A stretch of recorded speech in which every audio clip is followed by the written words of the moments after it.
Navigating digital disruption can be challenging for established companies. I want to help you understand the life cycle of disruption and the actions you can take at each stage to survive and even thrive in the digital age. Here's a typical company growth curve. As the business matures, the early willingness to experiment gives way to standardization. It focuses on doing more of what works and generating consistent cash flow to support growth. But as we'll see, the strengths that help a company become an incumbent tend to become weaknesses when disruption hits. Disruption introduces a new business model that's at odds with your current one. At this early stage of disruption, you're struggling to figure out what's real and what's hype. There's barely any effect on your core business. You're still making money, so you don't feel the need to act.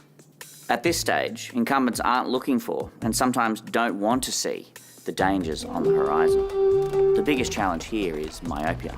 It takes rare foresight and a lot of courage to make a preemptive move and change your business model at this stage, and that move will often face resistance from your stakeholders.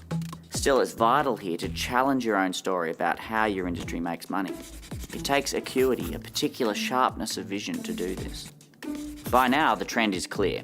Successful newcomers have validated the new business model. Action at this point is critical.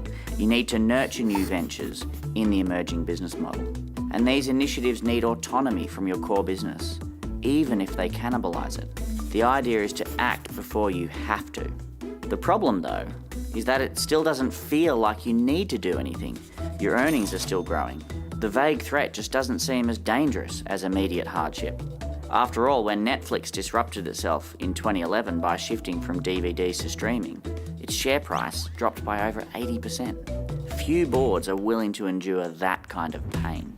But by this stage, the industry is moving rapidly to the new model, which has proven superior to the old.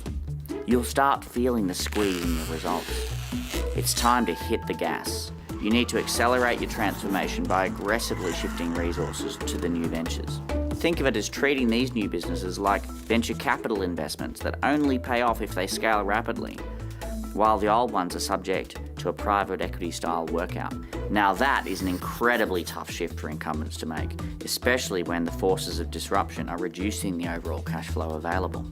Performance will suffer, and the natural inclination is to cut back on peripheral activities and focus on your core legacy business. The problem is, you may no longer have a core legacy business.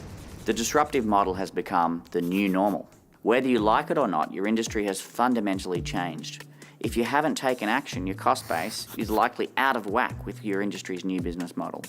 Your earnings are diving, and you're poorly positioned to become a market leader. The only thing to do is adapt or exit the business, with the hard reality being that the glory days of your industry may be behind you.